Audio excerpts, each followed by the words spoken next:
아파치 헬기 추락에 대한 보복으로 미군이 이란 남부 지역 여러 곳을 동시에 공격하면서 호르무즈 해협의 긴장이 고조됐습니다. 이란도 바레인의 미 해군 기지를 드론으로 공격하는 등 군사적 대응에 나섰지만 휴전을 깨는 전면전 수준의 충돌은 서로 자제했습니다. 신호 기자가 보도합니다.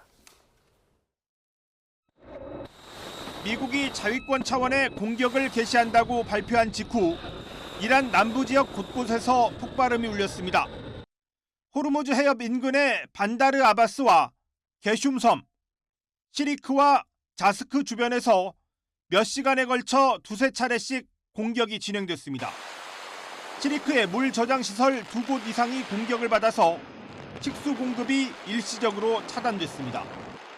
이란 언론들은 도시에 대한 공격은 보고되지 않았다면서 시내가 아닌 해안지대에 공격이 이루어진 것으로 확인됐다고 전했습니다. 이란은 미국의 보복 공격에 맞대응했습니다. 이슬람 혁명 수비대가 더욱 강력한 대응에 나설 것이라고 경고하더니 페르시아만 인근의 미군 기지를 타격 대상으로 삼았습니다. 바레인 주둔 미 해군 제5함대와 쿠웨이트의 알리 알살렘 미군 기지, 요르단의 무아파크 사이티 미 공군 기지에 드론과 미사일이 날아들었는데 피해 규모는 확인되지 않았습니다. 해당 국가들은 방공망을 가동하며 경비 태세를 최고 수준으로 끌어올렸습니다. 이란은 전날 발생한 아파치 헬기 추락에 대해서도 24시간 내 호르무즈 해협에서 어떤 군사작전도 없었다며 책임을 인정하지 않았습니다. 아바스 아라그치 이란 외무장관도 이란 영토 인근에 있는 외국 군대는 과실이나 우발적 사고, 잠재적 교전에 휘말릴 위험에 노출돼 있다면서 이란의 의도적 공격 가능성을 부인했습니다. 미국과 이란 양측 모두 입으로는 가혹한 보복을 경고하면서도 실제로는 대응 수위를 조절하면서 현재 진행 중인 종전 협상 테이블을 유지했습니다. YTN 신호입니다. 하락세를 이어가던 코스피가 결국 8,000선을 회복하지 못한 채 마감했습니다. 미국 이란의 공방 격화 조짐과 미국 기술주들의 약세 등이 큰 영향을 미친 걸로 보입니다. 김세호 기자, 증시 상황 자세히 전해주시죠. 네, 코스피는 반등의 기회를 찾지 못한 채 8,000선을 내주며 장을 마쳤습니다. 코스피는 종가 기준 어제보다 4.52% 내린 7,730.82를 기록했습니다. 코스피는 오후 들어서는 7,400선까지 내려앉으며 한때 프로그램 매도 호가를 일시 정지하는 매도 사이드카까지 발동됐습니다. 어제 코스피가 급반등하며 매수 사이드카가 발동된 지 하루 만입니다. 외국인은 2조 7,717억 원, 기관은 2조 2,673억 원의 순매도를, 개인은 4조 8,612억 원의 순매수를 보였습니다. 대장주인 삼성전자는 6.06% 하락한 30만 2,500원, SK하이닉스는 7.54% 떨어진 204만 8천 원을 각각 기록했습니다. 미 기술주의 전반적인 약세와 미 이란 간 공방 격화 조짐 등이 영향을 미친 것으로 보입니다. 원달러 환율은 12.15원 오른 1,524원을 기록했습니다. 다만 국제유가는 호르무즈 해협의 통항 재개 관측에 무게가 실리며 하락했습니다. 최근 쿠웨이트가 아시아 정유사들의 추가 원유 공급을 제한한 점도 공급 정상화 기대를 키우고 있습니다. 8월 인도분 브렌트유 선물 종가는 배럴당 91.45달러로 전 거래보다 2.97% 내렸습니다. 7월 인도분 미 서부 텍사스산 원유의 선물 종가도 배럴당 88.2달러로 전장보다 3.4% 하락했습니다. 지금까지 하나은행 딜링룸에서 YTN 김세호입니다. 지금 보시는 화면은 조금 전 서울 잠실 7동 제2투표소의 모습입니다. 네, 서울시장 후보였던 개혁신당 김정철 최고위원이 중앙선거관리위원회를 상대로 신청한 증거 보존을 법원이 일부 인용하면서 오늘 그 조치를 취하는 모습을 보여드리고 있습니다. 화면에 보신 것처럼 동부지법 2026 주 1 증거 보존이라고 쓴 상자를 들고 나왔고요. 이에 따른 조치들을 지금 화면으로 보여드리고 있습니다. 네, 일단 법원은 확보한 증거물들을 이제 봉인한 뒤에 동부지법에 보관할 예정인데요. 이건 추후에 증거로 활용될 수 있습니다. 자세한 내용은 저희가 더 추가되는 대로 전해드리도록 하겠습니다. 네, 전해드린 것처럼 법원이 투표용지 부족 사태가 발생한 잠실 투표소에서 현장 검증을 실시했습니다. 네, 개표소에서는 엿새째 시민들의 봉쇄 시위가 이어지고 있는데요. 투표소에 나가 있는 취재기자 연결해 보겠습니다. 정영수 기자. 네, 서울 잠실 7동 제2투표소입니다. 네, 현장 검증 소식 자세히 전해주시죠. 네, 조금 전 오후 3시 반쯤 잠실 7동 우성아파트 경로장에서 현장 검증을 마친 법원 관계자들이 빠져나갔습니다. 증거물 검증과 보전을 위해 지방선거 당시 잠실 7동 제2투표소로 사용됐던 경로당 건물을 찾은 지 30분 만입니다. 관계자들은 어떤 증거물을 확보했는지 등을 묻는 취재진의 질문에 답변을 하지 않았습니다.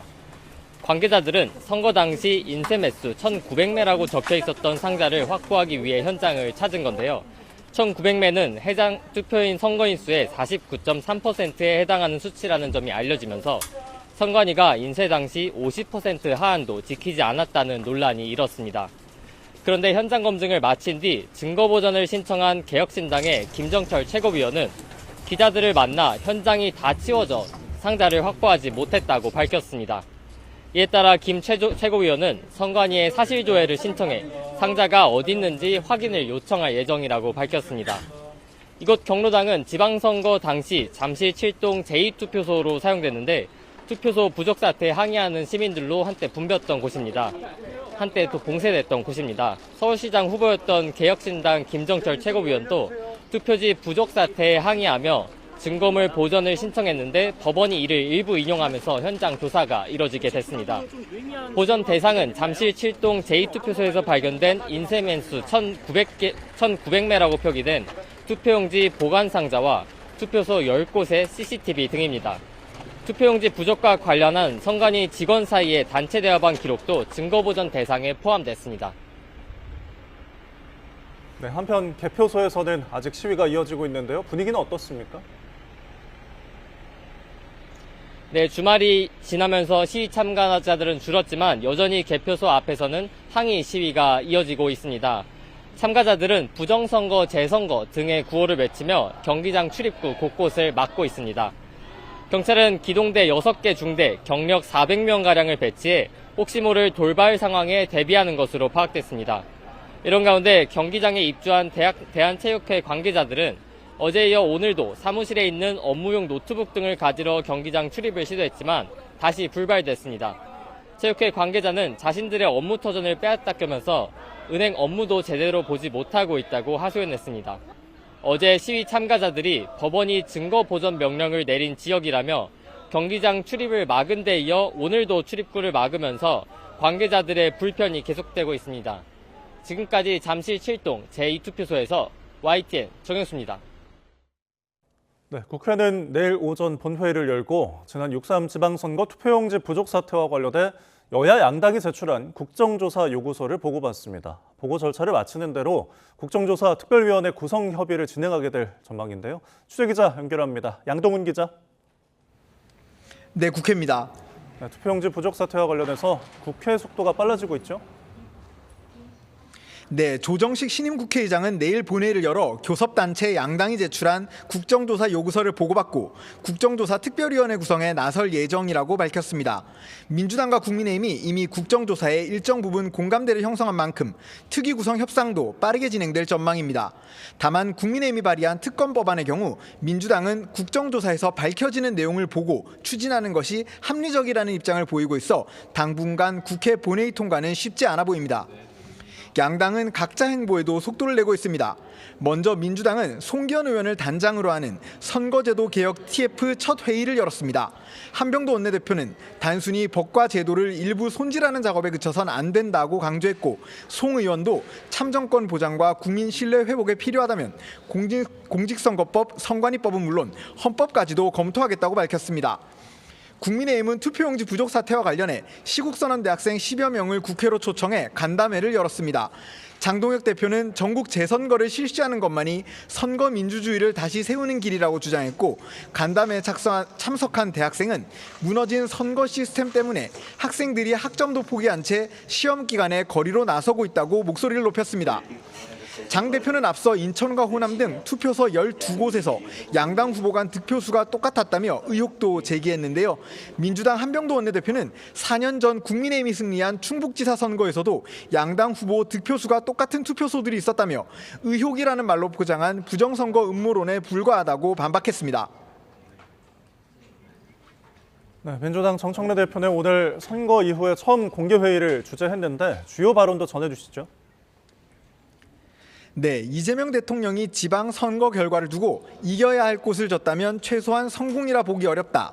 민심의 경고라면서 민주당을 에둘러 비판하면서 정 대표의 입장도 주목됐는데요. 최고위원회의 주제로 나흘 만에 공개 일정에 나선 정 대표는 민심이 천심, 국민은 영원하고 정권은 짧다고 강조하고는 이 대통령의 시각에 공감한다고 말했습니다. 당정청 간 원팀 원보이스를 더욱 강화하여 일 잘하는 지방정부와 함께 일 잘하는 이재명 정부의 성공을 흔들림 없이 뒷받침해 나가겠습니다. 어제 이 대통령의 유럽 순방길에 정 대표를 초대하지 않는 대신 김민석 총리가 배웅 인파에 처음 포함되면서 대통령이 오는 8월 전당대회에서 김 총리의 힘을 실었다는 해석도 나왔는데요. 국회를 찾아 조정식 신임 국회의장을 예방한 김 총리는 국회로 돌아와 여당이 국정을 잘 뒷받침하도록 노력하겠다고 말하기도 했습니다. 반면 앞서 최고위를 마친 정 대표는 전당대회 출마 여부나 시점 등을 묻는 취재진 질문에 아무 대답을 하지 않았습니다. 네, 국민의힘의 새 원내대표로는 정점식 의원이 선출됐죠. 네, 3선 정점식 의원이 결선 투표까지 거쳐 김도읍 의원을 7표 차이로 꺾고 신임 원내사령탑에 뽑혔습니다. 비당권파 김도읍, 성일종 후보 중 당선자가 나올 경우 향후 당 노선에 개혁적인 변화가 있을 것으로 예상됐지만 당권파인 정 후보가 당선되면서 대대적인 쇄신 드라이브까지는 기대하기 어렵다는 평가입니다. 실제 당선자로 확정된 직후 도로 친윤당으로 돌아갈까 봐 우려가 있다는 취재진 질문도 있었는데요. 정 원내대표는 당내에 친윤이란 계파는 없다면서도 지적을 뼈아프게 받아들이겠다고 강조했습니다. 그런 시각으로 볼 수도 있다는 것도 그 역시 잘 알고 있습니다. 이런 부분들이 불식될 수 있도록 원내 운영과 당 운영에 적극적으로 의견을 개진하도록 그렇게 하겠습니다. 장동혁 대표가 당내 일각의 사퇴 요구를 거부하는 가운데 원내대표도 당권파가 수성하면서 쇄신을 요구하는 비당권파와의 갈등이 깊어질 수 있다는 전망도 나옵니다. 지금까지 국회에서 YTN 양동훈입니다.